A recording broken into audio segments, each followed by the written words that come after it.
Awesome. I think we're getting there. We're going live, and I believe we're live now. Hello, everybody.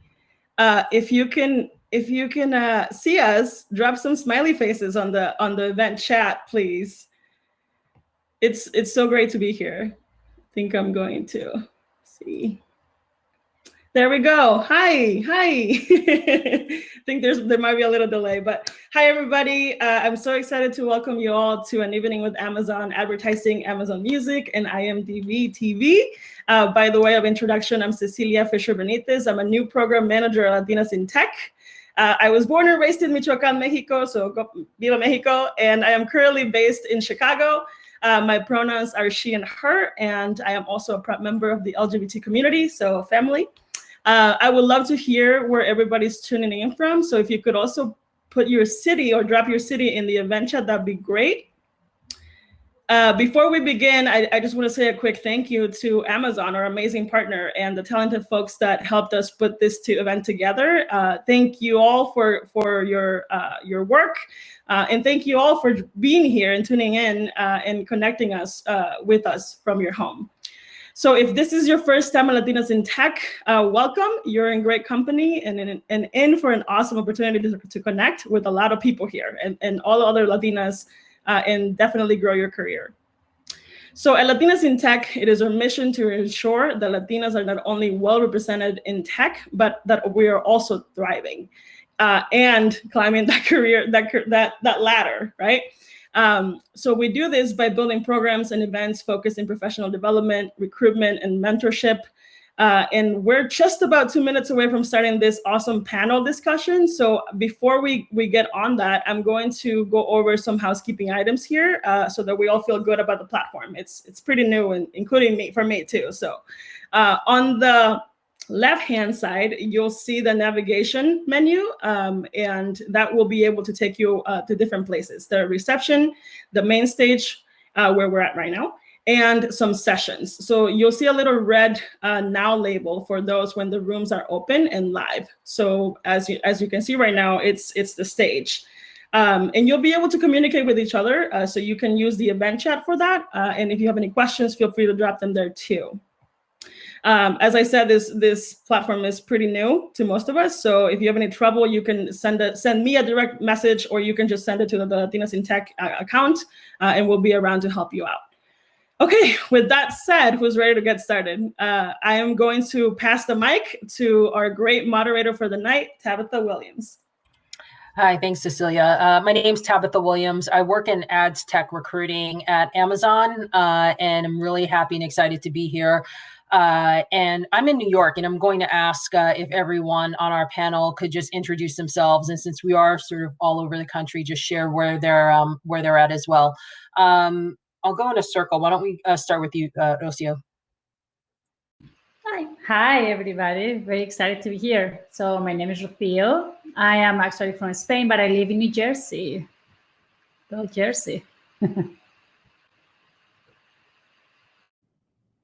Am I next? Yes, go. Hi, I'm Tanya Berg. I'm originally from Mexico, and I'm in our Seattle office today.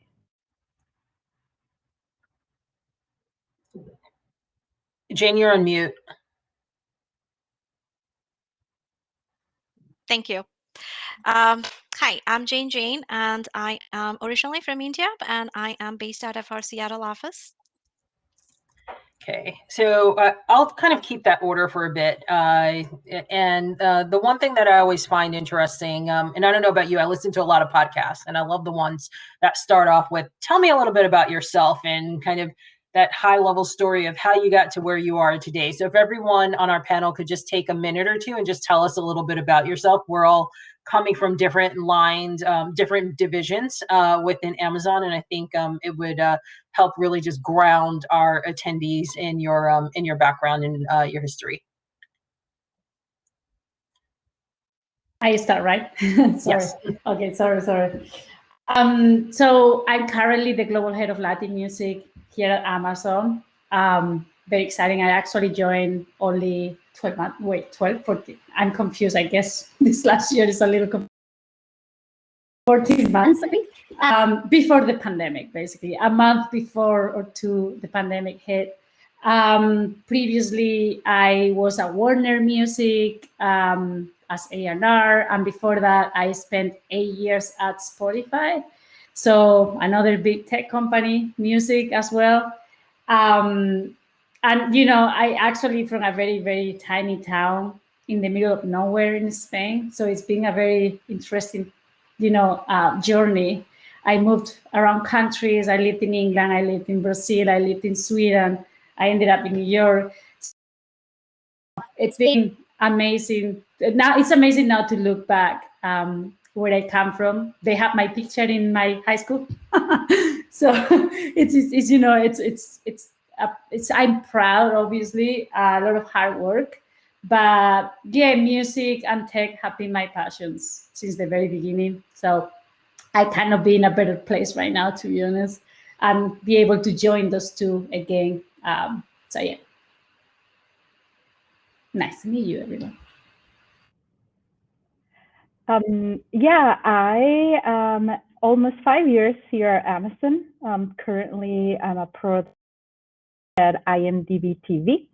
But this is my third role within the company. I was also in Alexa, and I was also in Amazon Fresh for this almost 5-year tenure. Before that, I worked for a real estate commercial developer in Michigan. And I was born and raised in Mexico City. I went to college there, did my bachelor's degree there. My family moved to the US a couple of times because of my dad's work. Moved back home, moved back here, and now I am here in Seattle for the foreseeable future, and really enjoying the career that I've been developing here at Amazon.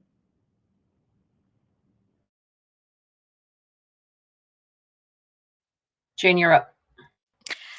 Hey everyone. So I lead the global sales operations team for Amazon advertising. I've been with Amazon for 4 years. Prior to my current role at Amazon, I was actually part of our finance team.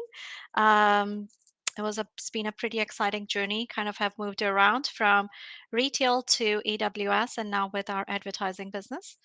Prior to this, I was a partner with one of the big fives accounting firms, and just enjoying the journey so far with Amazon.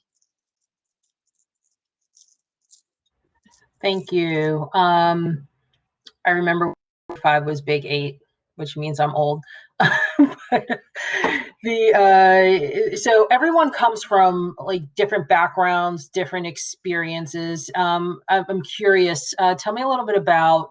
Now I sound like we're interviewing, but tell me a little bit about your experience, kind of how your experience prior to joining Amazon prepared you for your working life here. Do I go, right? Oh, sorry. Yes, I'm going to tell everyone what I've been telling you before. I have 2 babies under 2, so my brain is a little bit slower. So to be honest, a lot of times I think that everything I've done have prepared me to this moment.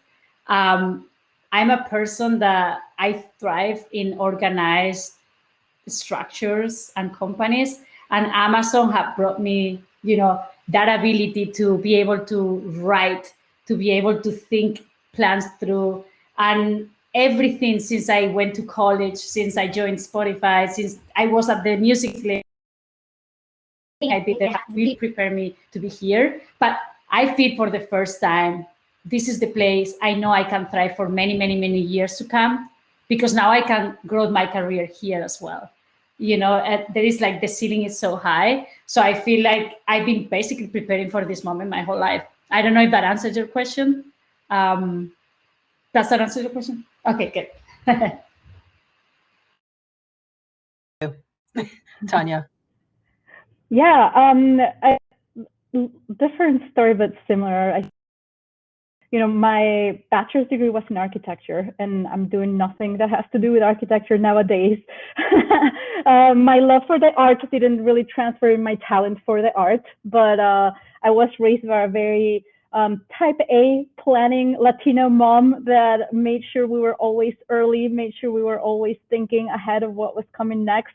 And those skills have definitely lived on in me and helped me grow a career as a program manager. Then I went and did my MBA, and that opened the doors to come into Amazon and slowly work through different interests of mine. And I love the openness to innovation that we have here. And now I'm a product manager in an ads business, which I would have never expected, but I'm as happy as I could have ever been. Well, I think it's hard to top what Tony Roicos said, but I'll share a little bit of my journey, and I'll probably start with Amazon leadership principles. I know it's a little bit of a cliche, but I think it kind of resonates well with me. As for me, I think the key to be successful and have a great career at Amazon are three leadership principles, which is learn and be curious, dive deep, and deliver results. And throughout my journey, if I would say, is as a consultant, that is just something which is ingrained in you as a part of your DNA from day one. And for me, I think that's what prepared me back. I'd say it's less about the industry, but it's more about the domain expertise, and it's more about how you think, how you work, how you think about a problem statement, how you solve a problem, how you think about your customers. That is the most critical aspect at Amazon to be successful. So that's been, I think, for me, the first and foremost, which I would say has prepared me. Now, since Jane brought up the leadership principles, I'm curious, what is everyone's favorite leadership principle or principles? I have my favorite, and they did tell me it was my superpower, and I was happy to see that it was aligned with what I thought.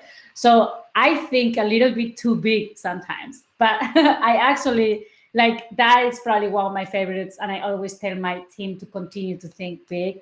And think big doesn't mean you have to do the biggest, most global things that are in the industry. In the music industry, for instance, it's not like the biggest campaigns that you can do.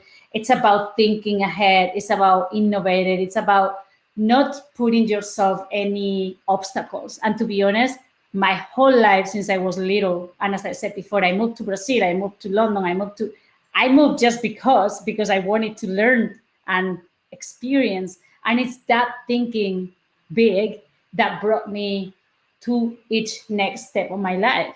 And to be honest, now when I come to Amazon and I realize think big is one of the main leadership principles, I was like, yes, finally there is a place that understands me. So I think definitely hands down think big for me. I'm gonna have to go with ownership. I think before Amazon, I worked at some companies that it's not my job was recurrent. That is not something you hear here. You will never. In fact, I feel like everyone is trying to do more and get to our goals as much as possible. So we all have a very strong sense of ownership, and I just love it that you can just propose what you want to do, and if you sustain it or you give the reason you want to do it, you will be supported. And it's not about what level you are. It's not about where you rank within the company. You will have support to follow those goals and take ownership on it. So that's my favorite one. Jane, do you have a favorite? I do actually. My favorite is customer obsession. And I'll tell you, prior to coming to Amazon, being in the consulting, I spent a lot of time advising a lot of large number of. But coming to Amazon literally changed my understanding and my definition of customer obsession. How do you think about customer, and how, like, I'll use the, from the founder's mentality perspective, is how do you just continuously disrupt your own business model to provide the better service to the customer is just something which I have rarely seen in the industry. And at Amazon, just every meeting you are in, we don't kind of think about is like, hey, how is it going to add to the bottom line or the top line or etc. It's more like how we can provide the best service to our customers, and the customers does not necessarily end just with our end customers, but even our sellers, our vendors, and anybody who works with us, even like employees. So for me, just like that mindset of we are here customers and we have to continuously disrupt, even if it means we're challenging our own business model. That's a very, very unique mindset. Yeah, I definitely agree. Speaking of customers, why don't you tell us a little bit about kind of what customer obsession means for you in your job today? Absolutely. So for me, so my team actually services and partners with the primarily our direct customers are the internal teams, our advertising sales organization, as well as the advertising products and the other internal organizations. And then our end customers are, of course, our businesses as well as the brands. Um, in anything we build, my team is responsible to build the tools and the platforms and the technology for our internal teams, as well as strategies for our business growth and to best serve our end customers, again, the businesses and brands. And anytime we think about whether it's a strategy or whether it's building a technology, we really think about and pay much to, we start with to say what kind of experience we want to deliver to our customers. And let's just go backwards from there to say what it would take for us to deliver that. And I think oftentimes one of the key things for me is like thinking about the trade-offs, because we often want to get much further in terms of delivering the experience to what we can, what is feasible. And those trade-offs, when it comes to, we always look for how we can what is most important to our customers versus what is most important to us. Prioritize based on that, and then constantly just constantly go and inspect and seek the feedback. Are we delivering, have a very, very defined set of success. So actually in my team, I do have two mechanisms which we apply. One we call like a customer experience bar raiser, which is every product, every technology product we build or every strategy we craft, it actually goes through a very rigorous customer experience bar raising process to make sure we are actually addressing the customer needs. And then the second one is the success metrics, which is we constantly post delivering it to make sure as we're actually delivering, we delivered and it continues to meet the bar we established. Cool, thank you. Tanya, why don't we go, we'll go a little bit out of order. Tanya, why don't we go to you? Yeah. So as I was saying, IMDb TV. I always do this. IMDb TV is our video ad-supported service. And before joining, or actually, if we look at it from a customer perspective, I do not enjoy ads. So this is probably one of the biggest challenges in my career, to make ads more enjoyable for our customers. And there is a reason why we offer this service, which is you don't have to pay a subscription.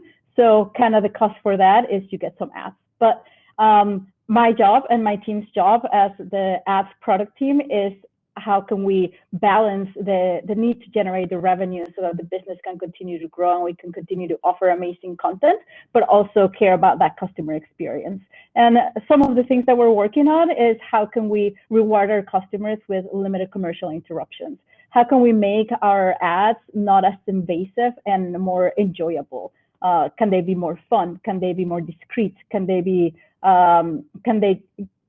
teach them or open the doors to other types of opportunity, like guide them to learn more pages or that kind of thing? So I think for us, our customer obsession is really big right now, because we want to continue to have our customers watch our service for more hours, for longer periods of time, without them getting inundated with ads while maintaining that balance with what the business needs as well. So it's been certainly a challenge, considering that I'm not someone who is extremely passionate about ads. In fact, I would prefer to ever have ads.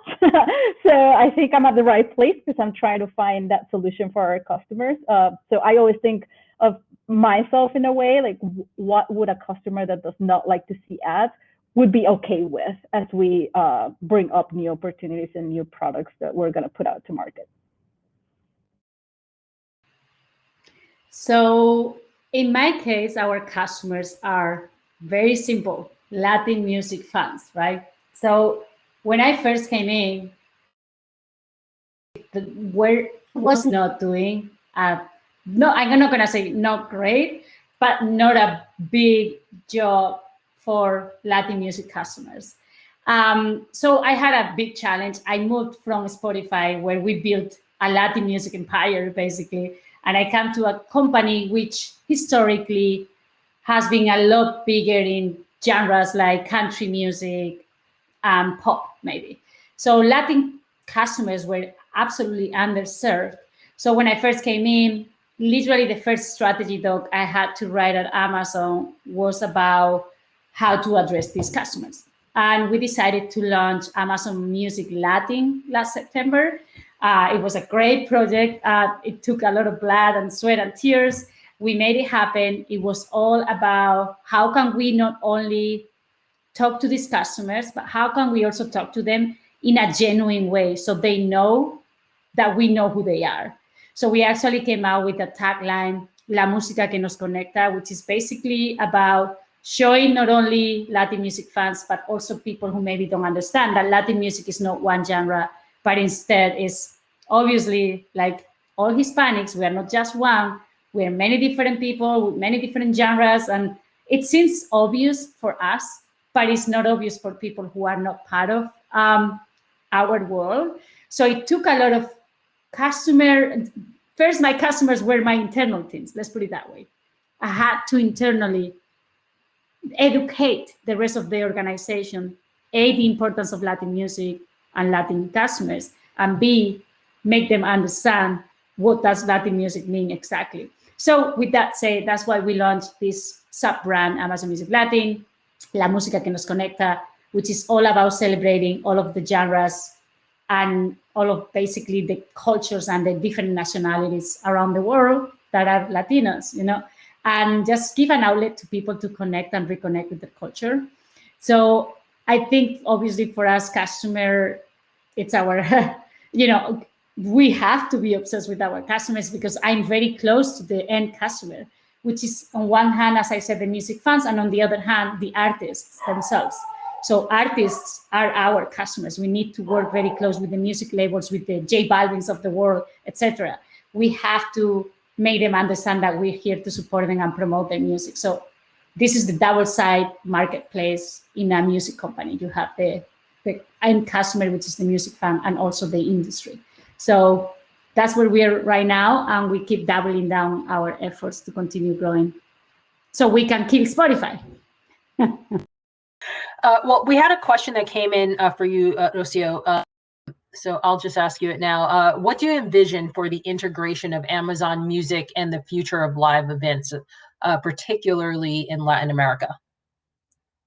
What a very precise question. I know. Very good, very good. Well, live is a huge component for Latin music and Latin customers. I mean, before the pandemic hit, we had a lot of big plans to do experiential events. We wanted to bring to life some of our biggest playlists. Our biggest playlist is Latino, for instance. So we wanted to create a live show called Latino or Puro Trancazo for regional Mexican, etc. Now, the pandemic hit. What happened is that live, as you probably all understand, is one of the most hit industries. We are lucky because we're a tech company, we're streaming. People are actually consuming more music than ever before because everyone is home. But live, it's been really hit. And Amazon Music, in fact, brought a very awesome solution.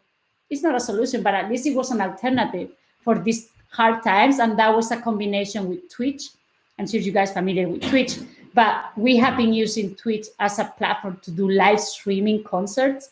So it's been a great way to continue bringing fans and artists together in these hard times. But we are planning on resuming live, in like actual live activations as soon as things go back to normal. Fingers crossed, soon-ish, next year, hopefully. But great question. I, for one, can't. That was an awesome question. It's now been over a year since I saw Carlos Vives, and I'm ready for another concert.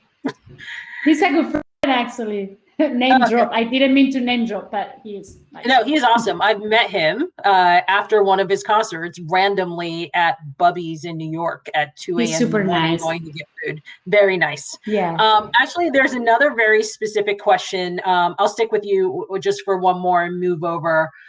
Where, and anyone can answer this, but it might be you, Rocio, where do the panelists see the cross between blockchain technology and the music industry? So wait, what was the question? Where do the panelists see the cross between blockchain technology and the music industry? I'm like foggy brain, and I'm not really, I don't know, I'm not sure actually. Someone can maybe clarify for me. Yeah, whoever asked that, if you are on, feel free to pop it into the chat so that we can get your question answered. I literally slept 2 hours last night, so seriously, my brain is not in a good place. I'm sorry, everyone. You are fine. So I'll move on to Tanya, and I think this is something it would be great for everyone to answer. You're all strong women with impressive careers and backgrounds. Like, I think there's a lot of curiosity in terms of, like, how did you plan your career? How did you figure out how you move from one place, one role, one company to the other to get to where you are today?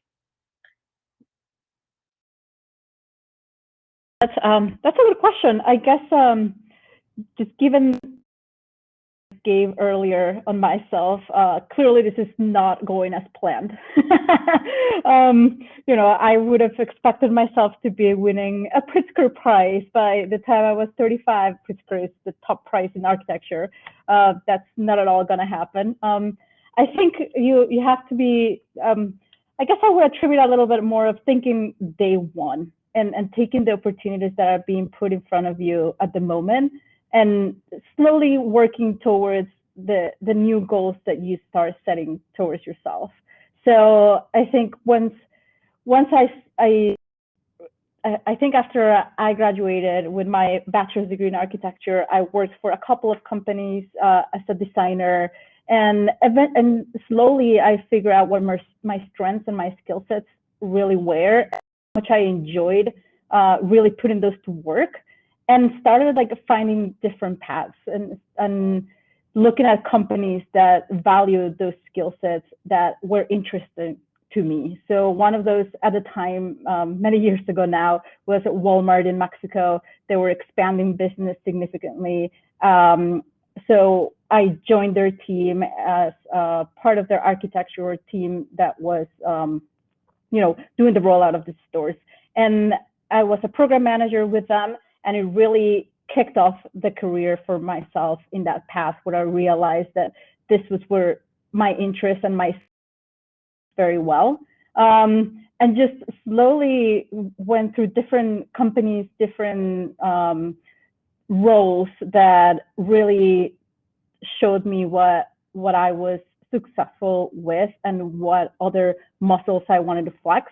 So when I joined Amazon, I joined with Amazon Fresh. So I was able to leverage a lot of my background within the retail business from Walmart into the Amazon Fresh business. But once being in here, Amazon is a company that really looks at you as an individual and not as a piece of paper. So again, your experience might have not been in a specific business. You are who you are, those skills that you have, and where you take those skills to on the next step. So it opened the doors to real tech teams like Alexa, and now I am the TV for myself. So yeah, I think you don't necessarily have to plan. I think you take it day by day, you take advantage of the opportunities that are in front of you, and then you set goals for yourself that are not necessarily specific, but that just help you find what really fulfills you and what you really want to feel happy day-to-day basis. So waking up and going to work and enjoying it instead of suffering it, it's what I found here at Amazon. Just address a little bit just a question. The issue is that I'm not an issue, but I'm not supposed to address that part of the business because it's not what I dedicate to. It's about the royalties and how artists get paid. So that's why I'm not addressing it. But, you know, I'm sorry. And now I'm reading the comments. I wasn't reading the comments. Cool. Someone talked about the boy from Medellin, the documentary. I'm glad people are following Amazon Music. Great.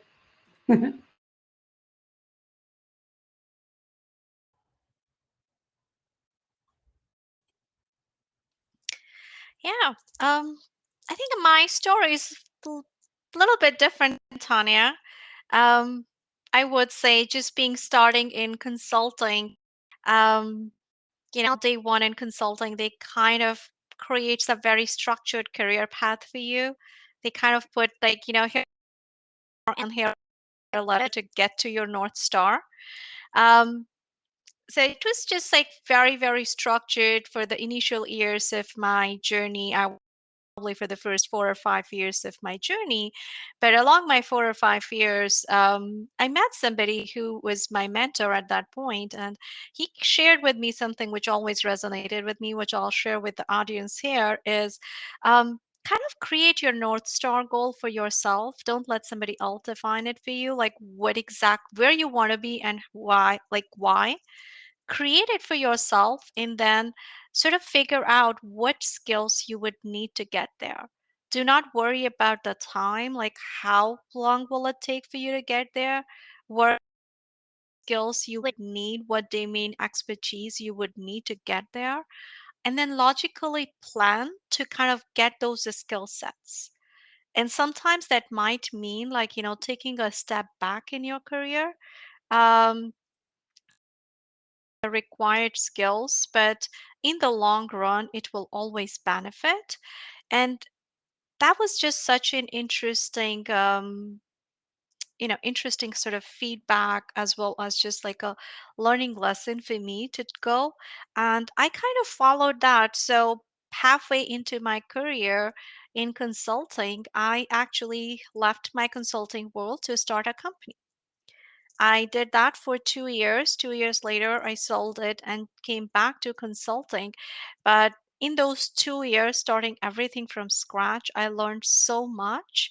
It prepared me so well to when I did come back, I was able to look at the business problems with a very, very different lens. I was actually able to put myself in the shoes of my customers, not necessarily just to say it's like I was looking outside in perspective. Um, And similarly, just going along the line, second time after making, few years later, I again dropped off. I left consulting and I went to join on as, a startup company. Um, and for there, my primary reason to specialize myself in managing large technical teams, building products. And that just gave me the experience of building match. Couple of years later, I came back to consulting and I continued my journey. But as I look back and in my current role today, where I manage a strategy team, I have a tech team, I have an operations team, it's easier for me to now connect the dots, like how each one of those individual experiences just prepared me well to get to where I am.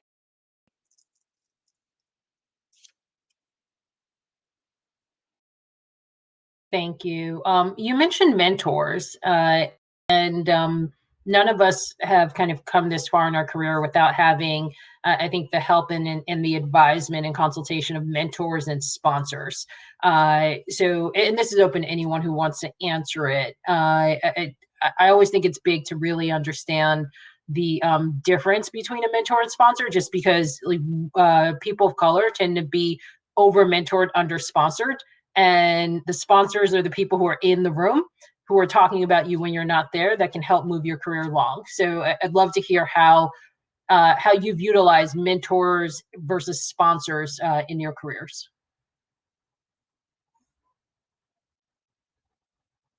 Okay. Go ahead. No, it's fine.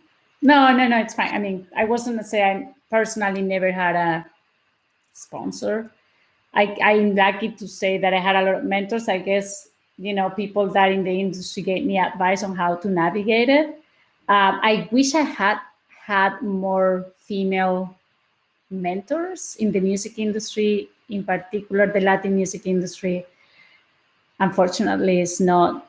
It's been mainly dominated for a lot of years, inside and outside, to be honest, because the music is also a lot of male versus female, and we in the industry, the women inside the industry, have been trying. The executives in the industry, we have been trying to solve that little by little. But I guess I'm going totally off. My point was, I did have mentors that allow me and to learn from them. I wish there were more women. I guess that's the point I wanted to make. But I'm hoping I one day can become a mentor for people. Being a woman and being in an industry that, again, is male dominated, I thought always it was so useful, and they've helped me so much. So yeah, not sponsors though. So you were right, totally right with how you explain the difference between mentor and sponsors. Like, never. I would argue with you that you probably have sponsors. You just may not know it, because maybe wouldn't get to where you were if you didn't. Everyone may not always know who their sponsors are, and there are times where someone might ask you if you're a sponsor, or you might ask someone if they're a sponsor of yours, and sometimes people think people are sponsors who are actually mentors. So it's a good. I find it's a good thing to know, like, as much as you can, know who your sponsors are, only because those are the people who are sitting around those tables helping to make decisions around people's careers, whether or not you know they're your sponsor or not. Okay, that's very interesting. Is it the same person? Like, what about you moved around? You mean like wherever you are, you have a sponsor that's gonna put you on the table? People in your company, outside your company, in your group, outside your group. Yeah, you're right. You're right. Yeah, you're right. Yeah. People that advocate for you, maybe, whether it's a little bit less informal, but I have people that I know have advocated for me. Those are your sponsors. Yeah. Yeah. Jane, you were going to say something. Yeah, I want to thank you, and I want to kind of so of course I had mentors throughout my career. Of mentor and sponsor, it's just, I think people have now just started to realize, like, the difference between the two and talk more. Throughout my career, I think it was more of like an informal, in terms of, like, having a mentor or a sponsor, but I would definitely say they play a very, very critical role. And I know sponsors are critical, but I also don't want to sort of, like, I want to also emphasize the importance of mentors, because, but I think it's just very critical, like how you select your mentors.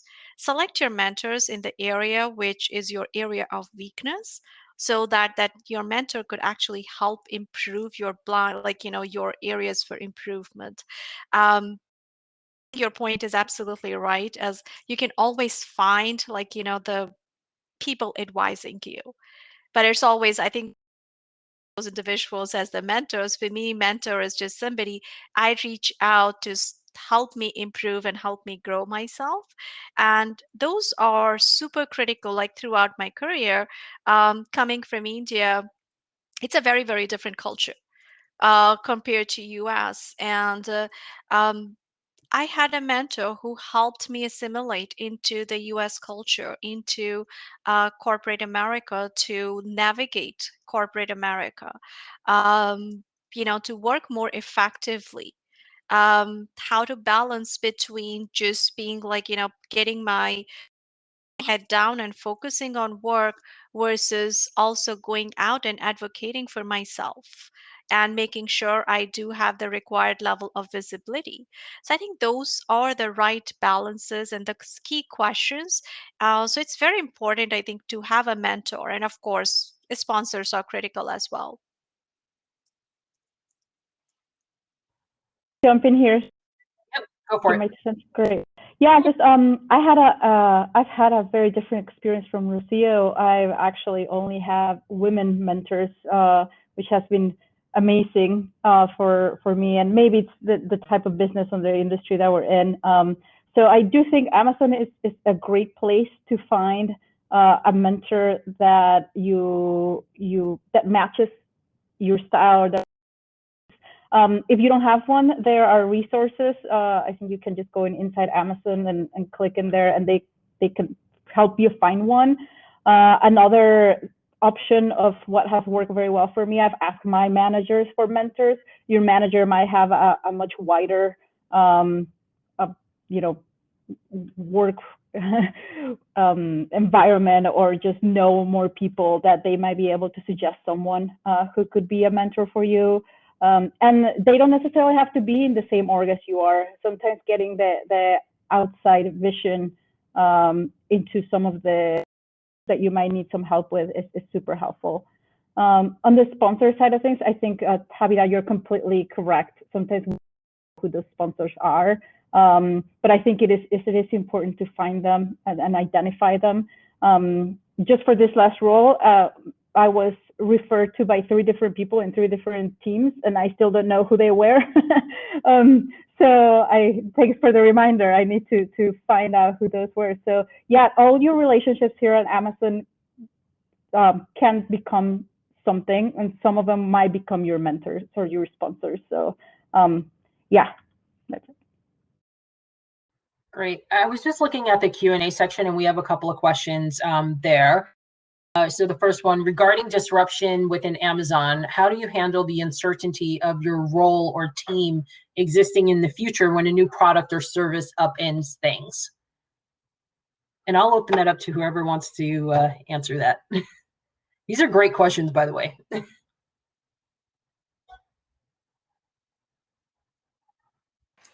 Start. Oh. Yeah, I think it's that day one mentality, right? Amazon to improve our processes and be as efficient as possible. So I have heard this before, like you're working to make your job obsolete, but that's not a bad thing, right? That is actually a good thing. It's a good thing for the company. It's a good thing for you, because you will be able to meet a goal and then move on to what's next, move on to the new thing, move on to the new problems to solve. So I think it's always good to be looking towards being as efficient as possible, even though it might mean some of the things you do today might not be needed to be done tomorrow, because you find ways for those to be automated, to be streamlined, or to be just more efficient. I think I don't really see it as an uncertainty, because I think we should always be thinking of what's coming next and what new things we can work towards. You can adapt quick. That's definitely Amazon. Seriously. Like, throw anything. We'll figure it out. We'll move around it and we'll make it work. And at least that's what I learned the past year. And even though it's a huge company, I feel I'm in the most agile place I ever been. So it's very ironic. And I mean, so far it's been amazing. So I don't think there is any fear when it comes to, it's always hard when you've been working for so long on something and suddenly we have to shift. And I've been in those situations, but you just go with it. Okay, next question. Can you explain a time when, as women in tech, you've lived, disagree, and commit, and what was the outcome?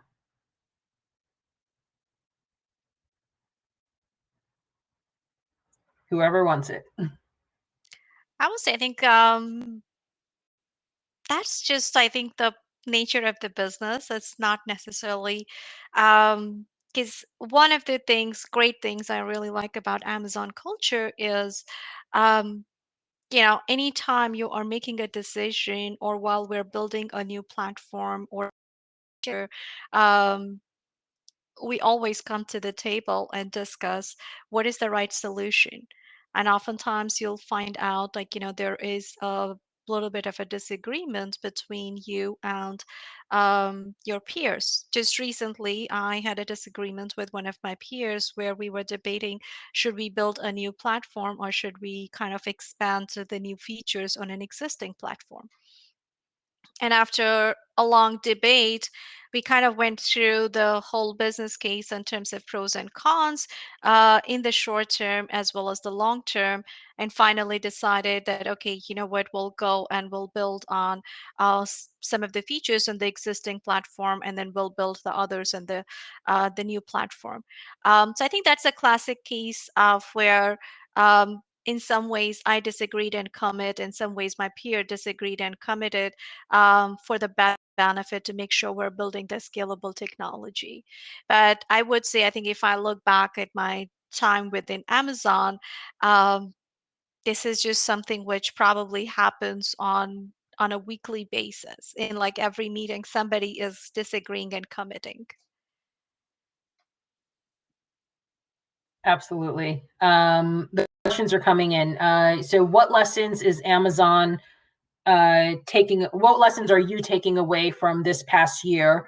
And what parts of it will you take with you, and what parts will you leave behind?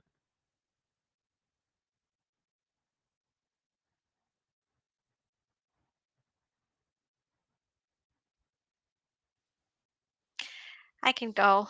I'll tell you, I think the two lessons which will resonate with me probably forever with Amazon, like, which I learned at Amazon is one, I'll just say absolutely customer obsession. Um, I think that is just something I have never seen before, this level of customer obsession. It's incredible. And then the second part, which I would just say is learn and be curious. So it's just like this whole mindset of like always be the student. Like even within internal, like, we do encourage people to sort of move around, change roles, pick something where you will actually be able to learn and grow yourself, and not necessarily something which is always like the same area.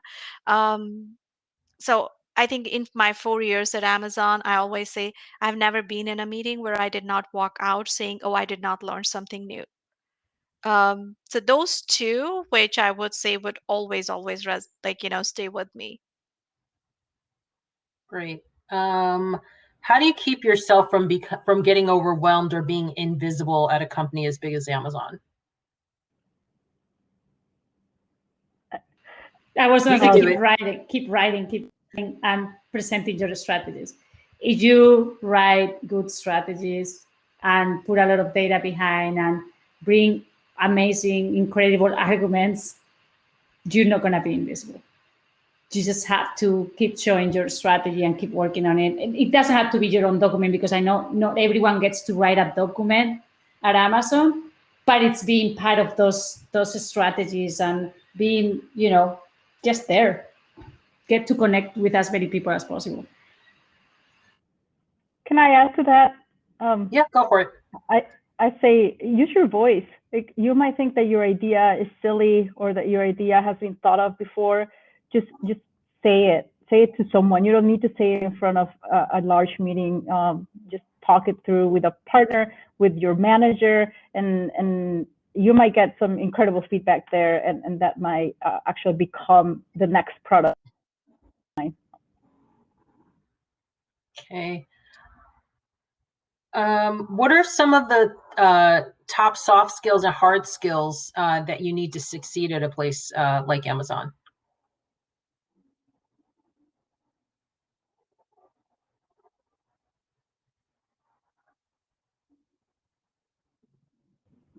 I say maybe one of the soft skills would be earn trust.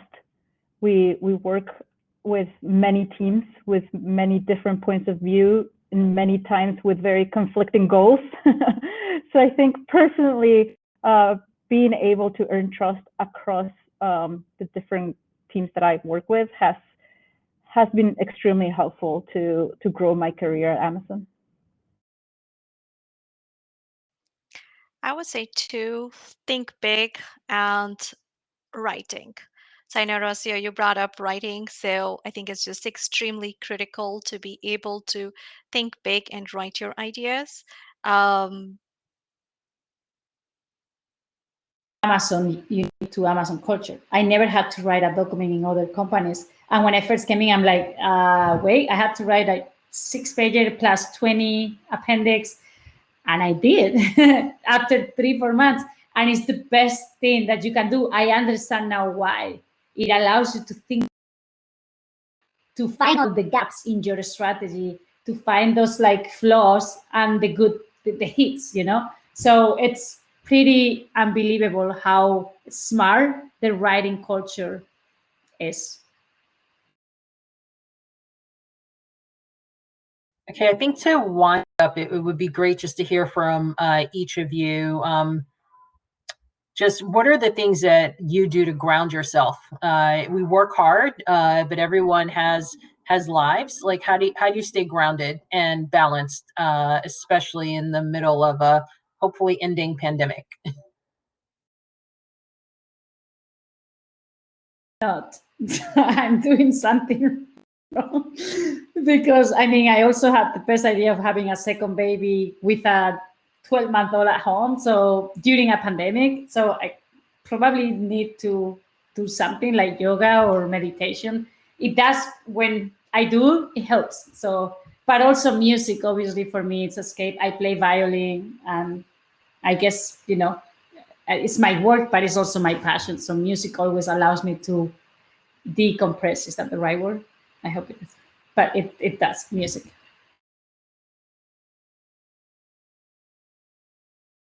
Jane?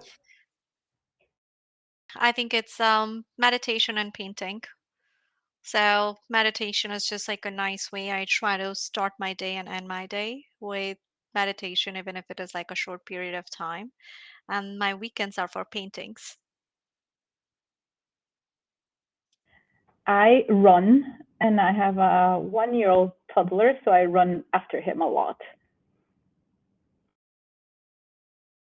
I wasn't sure where that was going. Okay, well, first and foremost, I appreciate everyone's transparency, as there are a lot of comments saying that. Thank you for taking some time to just share some of you with all of us. Very, very much appreciated. I know after this we have a breakout session with our recruiting team. I'll leave a minute. Is there? Does anyone want to come on the line from the team just to help folks transition to the other stages or rooms?